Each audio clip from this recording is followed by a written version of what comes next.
From the Hurricane and Stalker Studios in the heart of the Hawkeye Nation, this is the mighty 1630 KCJJ, Iowa City. Hurricane and Stalker Studios, making memories, making love. Now, Iowa City's news first. I'm Jim Hunter with KCJJ News. 2 Johnson County deputies and another person suffered injuries at a Sunday morning house fire in Tiffin. The Tiffin Fire Department responded to a fire in the 100 block of Stevens Street at 8:47 a.m. and say the fire spread to the other part of the connected duplex. One victim was taken to University of Iowa hospitals and clinics with serious injuries, while 2 Johnson County Sheriff's Office deputies were taken to the hospital but later released. 6 people were displaced by the fire. The incident remains under investigation. A Cedar Rapids man was arrested over the weekend after he allegedly hit a parked car in Iowa City while intoxicated. According to police, 25-year-old Markendi Altador was driving a 2011 Lincoln on the 2600 block of Whispering Meadow Drive at around 7:20 Saturday night when he reportedly was involved in a collision with a parked vehicle. Altador allegedly left the scene but was located a short distance away and was identified by a witness as the person who hit the parked vehicle. Altador reportedly had bloodshot, watery eyes, impaired balance, slurred speech, and the odor of ingested alcohol. He allegedly admitted to drinking and exhibited visual impairment when fuel testing. Altador gave a data master reading showing a .207% DAC. He was arrested and allegedly obstructed processing by standing up, pacing around, yelling, and becoming animated. Altador also resisted efforts to put him in handcuffs. He was charged with OWI first offense, interference with official acts, public intoxication, striking a parked vehicle, driving while suspended, and driving without insurance. Altador could be sentenced to up to 14 months in jail if convicted.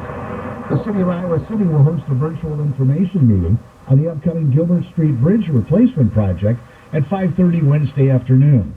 The meeting will include a presentation on the project for impacted businesses and residents, followed by a question and answer session. A link to the Zoom registration can be found with this article on the KCJJ website and at 1630kcjj.com. The Gilbert Street Bridge reconstruction project involves the removal and replacement of the existing bridge on Ralston Creek. Other improvements include 6-foot sidewalks with a barrier rail and handrail on both sides of the bridge, stream bank stabilization, and storm sewer and water main improvements. Weather permitting, construction may begin as early as March 18th. You can follow the project by going to icgov.org/construction projects. In sports, Caitlin Clark scored her 16th career triple-double, and the Iowa Hawkeyes defeated Illinois 101-85 inside the sold-out Carver Hawkeye Arena on Sunday afternoon. The team broke the women's record for most threes in a Carver game, hitting 17. Clark had 5 of them on her way to 24 points, 15 rebounds, and 10 assists. After the game, Clark talked about getting back to playing their game after Thursday's loss at Indiana. I think we felt like we were just really set up on offense at Indiana, and, going back and watching the clips, we also just didn't make shots. We took a lot of good shots, but there was also, things that we could have done a lot better on the offensive end when we played Indiana, and then, coming back here, you want to have a really good performance if you're watching and start playing into the last week of the regular season play, and I thought that's exactly what we did. We moved the ball well, we shared the ball, the amount of shots we took is evenly distributed pretty well. And like Coach said, that's the organization program. It can't be 1 or 2 people. We need a lot of people stepping up, and it's hard for another team. Like, who are you going to take away? Who are you going to sell out on? Hannah Stolke had 20 on the afternoon, followed by Molly Davis with 17 and Kate Martin with 13. The Hawkeyes go into the last week of the regular season with a 24-4 record and a 13-3 conference record. Coach Lisa Bruder was asked after the game if at this point there's anything else she's looking to improve upon. I just still would like more consistency out of our backup post player.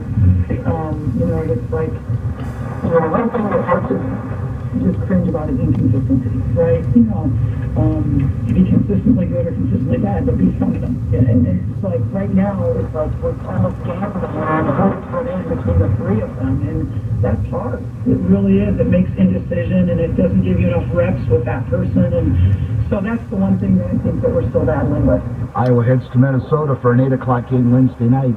It'll be shown on the Peacock streaming service. And KCJJ will be at the girls' high school state tournament Tuesday, with two back-to-back games.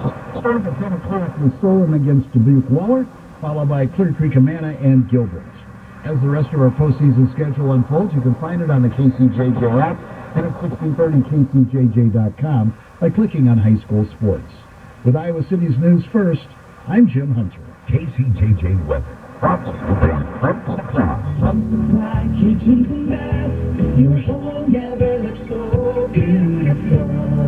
I'm meteorologist Mace Michaels. For a cloud of partly cloudy sky, a low in the mid-40s. Looks like another warm day for Tuesday, a high near 70, partly sunny. In the late afternoon and evening, a couple of showers around, and into early Wednesday morning, there could be a flurry or two. Much colder and blustery for Wednesday afternoon with some sun, a high only near 30. That's the forecast from the mighty 1630 KCJJ. Currently at 62 degrees. KCJJ